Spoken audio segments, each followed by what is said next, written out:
What is India VIX? India VIX क्या होता है? जैसे कि इसका नाम सजेस्ट कर रहा है, India VIX is a volatility index.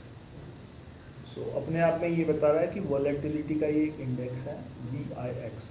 और शुरू करने से पहले मैं बता देता हूँ, जिन लोगों को इंडिया विक्स को कैसे सर्च करके पता नहीं, जो टोटली न्यू है उनके लिए मैं बोलता हूँ कि किसी भी ट्रेडिंग ऐप के अंदर आप विक्स अगर सर्च करते हो, जहाँ पे आप स्टॉक्स को सर्च करते हो, वहाँ पे आप इंडिया INDIA स्पेस विक्स या फिर सिर्फ विक्स भी अगर आप डालते हो तो विक्स इंडेक्स ऐड हो जाता है।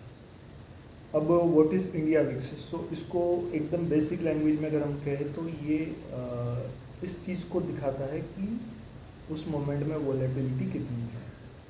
और उस वोलेटिलिटी को बेसिकली ऐसा कह सकते हैं कि वो उस मोमेंट की हलचल को दर्शाता है कि कितना ज़्यादा हलचल उसमें उस मोमेंट में हो रही है या फिर कितनी कम हलचल उससे हो रही है। और ये उसका कोई डायरेक्ट मूल्यांकन या फिर डायरेक्ट वैल्यूएशन नहीं है जिससे हम ये पता लगा लें कि एग्जैक्टली कितना वोलेटिलिटी आ रहा है या फिर कितनी ज़्यादा हलचल आ रही है।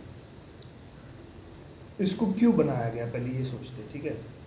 तो इसको बनाने का पर्पज़ ये था, हर कंट्री के अंदर ये होता है, इसका बनाने का पर्पज़ ये है कि जो हाई नेटवर्थ इंडिविजुअल्स या फिर जो बहुत बड़े प्लेयर्स हैं या फिर जो रिटेल प्लेयर्स हैं, जो भी ट्रेडर्स हैं जो डे ट्रेडिंग कर रहे हैं या फिर जो लंबे समय के लिए ट्रेड करना चाहते हैं, उन सभी को ये यूज़फुल हो इस वे में कि उन्हें ये पता चले कि एग्जैक्टली इस मोमेंट के अंदर कितनी ज़्यादा हलचल आने वाली है। फॉर एग्ज़ाम्पल, जैसे कोई जियोपॉलिटिकल टेंशन अगर हो गई या फिर किसी तरह की, जैसे अभी फ़िलहाल में चल रहा है अमेरिका जो टैरिफ लगा रहा है उसके बारे में, उस तरह की कुछ घटनाएं हो गई या फिर कोरोना जैसा कोई इवेंट आ गया, तो उस मोमेंट के अंदर क्या होता है, मार्केट के अंदर हलचल बहुत ज़्यादा बढ़ जाती है। और वो बढ़ी हुई है, इसको चेक करने के लिए हम एक एक स्टॉक्स या फिर एक एक इंडेक्स को जाके चेक करेंगे, उसमें बहुत ज़्यादा वक्त, हमारा टाइम एनर्जी वेस्ट हो सकता है। उन्होंने एक विक्स को बनाया है जिसके थ्रू हमें ये पता कर सकते हैं कि इस मोमेंट में कितनी ज़्यादा हलचल आने वाली है, ठीक है। अब ये एक रेंज में चल रहा है, जैसे इंडिया की अगर हम बात करें तो बेसिकली 10 से लेके 20 के अंदर जब विक्स होता है तो ऐसा माना जाता है कि भाई ये ठीक ठाक रेंज है, 10 से 15, 15 से 20, मतलब हम एक हलचल 10 से 15 जब हम बात करें तो बहुत कम हलचल है या फिर कम ऐसा एक्सपोजर है कि जिसकी वजह से अप डाउन स्पाइक्स बहुत कम आने वाली है। फिर जैसे जैसे ये इंडेक्स का वैल्यू बढ़ते जाता है तो ये 30-32 भी चला जाता है, 20 के ऊपर चला जाता है, तो ऐसा माना जाता है कि ये बहुत ज़्यादा हलचल है, फिर बहुत ज़्यादा रिस्क इन्वायरमेंट बन चुका है।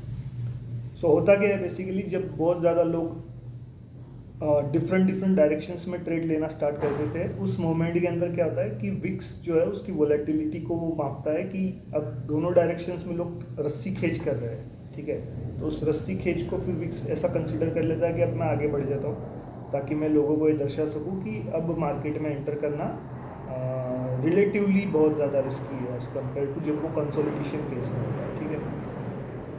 लोग ऐसा मानते हैं जो विक्स को यूज़ करते हैं कि जैसे विक्स अगर ऊपर की ओर जा रहा है तो मार्केट नीचे जाने वाला है, जितना ज़्यादा स्पीड से ऊपर जाएगा उतना स्पीड से मार्केट नीचे आएगा, और जितना ज़्यादा स्पीड से नीचे जाएगा विक्स उतनी स्पीड से या फिर उतने रिलेटिवली मार्केट ऊपर जाता है। ये वो इसलिए मानते हैं क्योंकि मैक्सिमम टाइम ये होता है, अगर आप खुद भी उसको सर्च करके अगर चेक करो तो ये होते हुए आपको नज़र आएगा।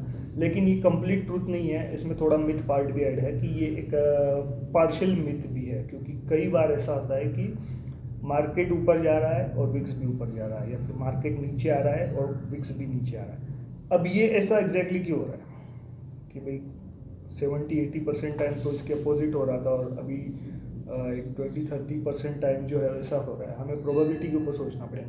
तो इसका रीज़न ये है कि जब बायर्स और सेलर दोनों का माइंडसेट एक ही हो जाता है, ठीक है, दोनों एक ही डायरेक्शंस के बारे में सोच रहे हैं, तो विक्स कम हो जाता है, क्योंकि रस्सी खींच के अंदर अभी इधर वाली पार्टी भी इधर आ गई, ठीक है। दोनों बेसिकली क्या कर रहे हैं कि दोनों एक साइड में आ रहे हैं मैक्सिमम लोग। तो अभी उसको ये नज़र आ रहा है ना कि बेसिकली अभी एक डायरेक्शन में जा रहा है, तो उस टाइम पे विक्स नीचे आ रहा है। अब वो डायरेक्शन अपवर्ड भी हो सकती है, डाउनवर्ड भी हो सकती है। और जब रस्सी खींच कांटे की टक्कर जब जिसे बोलते हैं, फिर बहुत ज़्यादा अचानक से यहाँ प्लेयर बढ़ रहे हैं और यहाँ पे भी बढ़ रहे हैं, बायर्स अचानक से आ जा रहे हैं, अचानक से सेलर्स आ जा रहे हैं, ऐसे केस में क्या हो जाता है कि फिर विक्स बढ़ जाता है। जितनी ज़्यादा बायर्स और सेलर्स फ्रिक्वेंसी जितनी ज़्यादा बढ़ेंगी और जितनी क्वांटिटी में वो ज़्यादा बाइंग और सेलिंग करेंगे, उतनी विक्स जो है वो बहुत ज़्यादा लेवल पे ऊपर नीचे हो जाती है। सो ये एक चीज़ है। अब इसको retail as a retail trader हम कैसे यूज़ कर सकते हैं? तो एज अ रिटेल ट्रेडर हम इसको ऐसे यूज़ कर सकते हैं जो इंस्टीट्यूशनल ट्रेडर्स भी यूज़ करते हैं, कि आपका एक सेटअप होता है, आप उसके ऊपर काम करते हो, आप उसके अनुसार, अगर आप डे ट्रेडर हो तो डेली ट्रेड ले रहे हो, या फिर आप वीकली ट्रेडर हो या फिर मंथली ट्रेडर हो, तो उस तरह से करो। कुछ लोग लॉन्ग टर्म के लिए भी इन्वेस्टमेंट करते हैं। तो उन सब के लिए ये फ़ायदेमंद कैसे हो सकता है कि जैसे ही आप ट्रेड लेने वाले हो, उससे पहले आप चेक करो कि विक्स अभी कहाँ पर है। तो विक्स अगर आपने जो प्रीवियस कुछ ट्रेड्स लिए होंगे, आपको कुछ बेटर रिजल्ट्स मिले होंगे, ठीक है, उस टाइम पे विक्स कहाँ पे था, ये भी आपके लिए मैटर करता है, क्योंकि हर एक की ट्रेडिंग स्टाइल अलग अलग है, ठीक है। किसी को ज़्यादा विक्स के अंदर प्रॉफिट हुआ होगा, किसी को कम विक्स के अंदर प्रॉफिट हुआ होगा, तो उसके लिए रिलेवेंट वही है कि वो उसी सेटअप के अंदर ट्रेड करे, ठीक है। तो उस टाइम पे जब आपने ट्रेड लिए हैं मैक्सिमम, और उसमें से प्रॉफिटेबल ट्रेड्स जब आपके ज़्यादा बने हैं, उस टाइम पे विक्स को देखो कितना था, उस टाइम आपने कितनी क्वांटिटी ली ये देखो, और जब कम था तब आपने कितनी क्वांटिटी ली ये देखो। अगर आप सेम क्वांटिटी पे भी काम कर रहे हो तो उसके अंदर आपको एक छोटा सा चेंजेस करना पड़ेगा, कि अगर आपको कम विक्स के अंदर प्रॉफिट होते हुए नज़र आया है, ठीक है, और अब अचानक से विक्स बढ़ गया इन द सेंस 20 के ऊपर चला गया, 22 के ऊपर चला गया, तो अब ये थोड़ा इरेलेवेंट हो गया, ठीक है। अब रिस्क ज़्यादा है कि अचानक से आपके स्टॉप लॉस हिट हो सकते हैं, और स्टॉप लॉस हिट होने के बाद आपको निकलने का मौका नहीं देगा। आप AI सॉफ्टवेयर यूज़ करो या मैन्युअली करो, वो नहीं देगा मौका आपको। ये मार्केट का फंडा है, मार्केट ऐसे ही करता है। तो जब वो आपको मौका ही नहीं देने वाला है और आपको बहुत ज़्यादा नीचे निकलना पड़ रहा है आपकी इच्छा ना होते हुए भी, तो आपके पास एक ऑप्शन बचता है। ट्रेडिंग में कभी भी यही ध्यान में रखो कि आप कंट्रोल क्या कर सकते हो, जिस पे आप कंट्रोल नहीं कर सकते उसके बारे में मत सोचो। तो आप ये कंट्रोल कर सकते हो क्वांटिटी।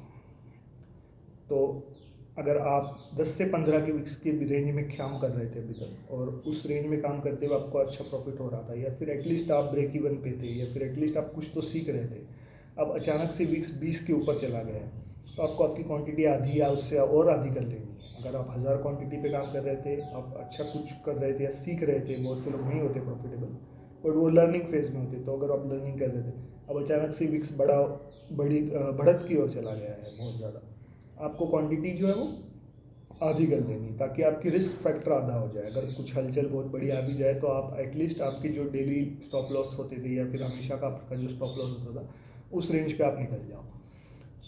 ये इस तरह से इसको आप यूज़ कर सकते हैं। अब अपोजिट डायरेक्शन में अगर बात करें, तो आप अगर बड़ी विक्स के अंदर काम कर रहे थे, आप शुरू जब किए तब विक्स अच्छा खासा था, अब आपको प्रॉफिट भी बहुत अच्छा खासा हो रहा था, क्योंकि आपको सडन स्पाइक्स हैंडल करते आ रहे हैं। अब अचानक से ये हो गया कि भाई विक्स बहुत कम हो गया, मार्केट के अंदर वोलेटिलिटी निकल गई और मार्केट साइडवेज चलने लग गया। अब डेली आपको ना प्रॉफिट हो रहा है, थोड़े टाइम बाद में आपका स्टॉप लॉस हिट हो जाता है। ऐसा भी केस बनता है। उस केस में आप क्या सोच सकते हो कि अब आपको एक्सपेक्टेशंस को डाउनवर्ड कर देना है, क्योंकि अब आपकी विक्स जो है वो बहुत ज़्यादा हद तक नीचे की ओर आ गई है, और ड्यू टू दैट आपको अब आपके टारगेट्स जो है उसको डाउनवर्ड में करना है, ताकि आप क्वांटिटी तो आपकी सेम ही रहेंगी, और वोलेटिलिटी कम हो गई है, और मार्केट भी साइडवेज चला गया है। अब मार्केट साइडवेज होने की वजह से आपके स्टॉप लॉस हिट होंगे, लेकिन वो स्पाइक में नहीं होंगे, तो आप कंट्रोल कर सकते हो। पर अब आपको आपका टारगेट जो है वो, जो आप 100 पॉइंट सोच रहे थे या 150 पॉइंट जो सोच रहे थे, वैसे नहीं सोचना है। अब आपको 50-60 पे भी संतुष्ट रह के निकलना पड़ेगा। सो ये होता है। ऐसी विक्स के बारे में ये ओवरऑल डिटेल है। और विक्स को कभी भी ऐसा श्योर शॉट कंसिडरेशन मत करो, चेक करो। कभी कभी उस मोमेंट के अंदर वो उसके साथ बढ़ रहा है, तो उस टाइम पे ग्लोबल मार्केट को चेक करो, उस टाइम पे आसपास के अदर सेक्टर्स को चेक करो जिसमें आप ट्रेड कर रहे हो, उससे रिलेटेड सेक्टर्स को चेक करो। अगर वो बढ़ रहे हैं तो आपको डायरेक्शन चेंज करनी पड़ सकती है, अगर वो नीचे जा रहा है तो आपको डायरेक्शन उस अनुसार चेंज करनी पड़ सकती है। विक्स को सिर्फ एक सिग्नल की तरह लो। VIX is not a parameter to consider. इस बात को हमेशा ध्यान में रखो। जो मिस्टेक्स रिटेल ट्रेडर कर रहे हैं बाकी के, वैसे मिस्टेक्स आप मत करो। इंस्टीट्यूशनल ट्रेडर्स जिस तरह से इसको सोचते हैं, वो वाला नॉलेज मैंने आपको दिया है। So I think this is very much sufficient about VIX. If you have any other queries or anything, you can comment me. अगर आपको ये वीडियो अच्छा लगा है, इससे आप अगर बहुत ज़्यादा नए थे विक्स के बारे में या फिर थोड़ा बहुत जानते थे और आपको कुछ अगर इनपुट इसमें मिला है, सो डेफिनेटली लाइक इट और ज़्यादा से ज़्यादा इसको शेयर कीजिए। और जितना ज़्यादा आप लाइक करेंगे हम लोगों को प्रोत्साहन मिलेगा कि ऐसे वीडियोज़ हम और नए बनाएं। Thank you so much, bye bye.